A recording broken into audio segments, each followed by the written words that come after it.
I felt this for a while, right? And it's only getting stronger and stronger. This age of Aquarius, the Neptune in Aries, the Saturn in Aries movement, Pluto moving into Aquarius, and Uranus moving into Gemini. These are massive, massive fucking shifts. And when I'm feeling them in business, I'm also feeling them in relationships. So all of my content is literally geared towards talking about the stuff in relationships that I'm feeling into and talking about money and business, because those are the core collective themes that I'm feeling in my body so strong. And the number one thing that I'm seeing in both of these arenas, both of these areas, is the massive ick when it comes to selling the old way. Okay, if you're a new age leader, if you're a spiritual leader, if you're somebody who's creating content from a space of intuition, any strategy that you may have applied, learned, that maybe even worked for you will result in burnout or non-sustainable results, because you end up having the ick towards some of the stuff that you're doing in your business. That is not something that you have to do. Like, I create space in my business where everything feels good. If it doesn't feel good, it means it's not aligned. And we've been sold this lie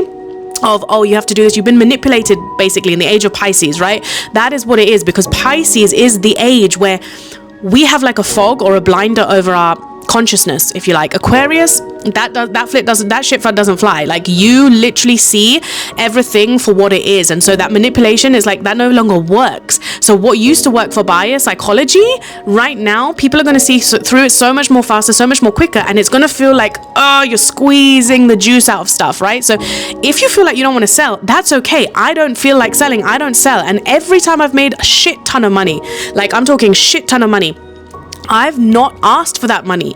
I embrace my aura. I embrace helping people. I serve from my mission, from my heart, and from my soul.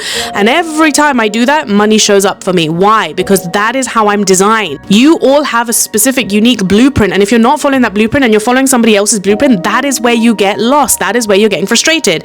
Now, moving on to relationship, key thing that I've been waking up to in my awareness. Now, I've been with my soulmate for about 6 years, coming up to 7, right? And soulmate energy is very, very fucking different to any other relationship. And I'm telling you this, been in like so many relationships. I've been with F-boys, I've been with all the things, you name it, ex-narcissists, done court, I've done it all. Standards is the name of the game for women, and there is so much I can talk about that I'm going to be unpacking in my content moving forward. But the key is, if you as a woman, as a feminine, have this belief of a man should lead, and you're not willing to lead emotionally in that relationship, which looks like you setting the standard of, I want this. You are saying your needs, you're communicating your needs very freely, very expressively, and then waiting for the man to meet that standard. That's your feminine leadership. And we've got it twisted of, oh no, the man should do all the work. It's like, yeah, he's going to chase you once you give him the communication of what you are actually desiring, because everybody's desires are different. Some women want to get married, some women don't, some women want to get married at a later period. So you have to be the one to communicate that from a mask-free space. What do I mean by mask-free? Not wearing the mask of defensiveness, not wearing the mask of being triggered, not wearing the mask of being critical. You're simply saying the standard of where it is here in your heart, not in your mind. So you're moving from here, you're coming into your heart space, and you're going, I want this. And then you let it go. And if that man is not moving towards you in the way that you would like, then that is your standard that you either stick to, or you settle and you lower your standard. And then that's where the friction happens, okay?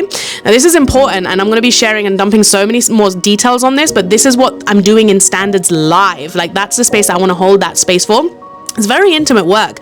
Not a lot of people want to share this stuff. Not a lot of people know this stuff unless you're in that actual fucking relationship. And that's the thing that I've learned over the last 6 to 7 years of embodied soulmating with my soulmate, and having these hard conversations and having these discussions and coming from that heart space instead of coming from trauma and old wounds and triggers and all of this stuff. And then identifying, oh my God, actually, this is the role.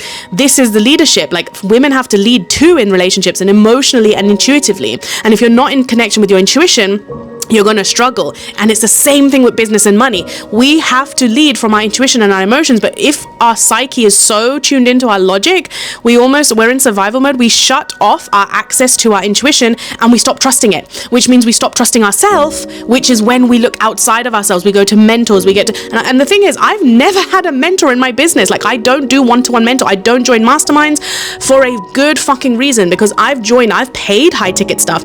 it's never worked for me. In fact, it's taken me away from my purpose so much more. So what I do is I pay for passive stuff that I know, either systems or things like that can be built in the background. But outside of that, I look and I'm like, if I stay in some place, it's usually because I like the person itself. And then I'm like, okay, but I don't actually need the other stuff, right?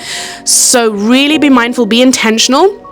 But those are the key shifts that I've been noticing. Let me know in the comments, like, if you've been feeling something else. Like, I'd love to know. But this is what I'm feeling, and this is what I'm standing for come this age of Aquarius, this Saturn in Aries shift, this Neptune in Aries era. Like, it's a really powerful fucking shift. And you've got to know what you fucking stand for. And to do that, you also need to know the patterns that are running your life. And if you don't know that, that is literally what you want to be starting off with. And that's what I've created for the past 5 to 6 years in my business. Every single pattern I've been decoding, creating, and storing in my pattern room now, which is literally available to absolutely everyone.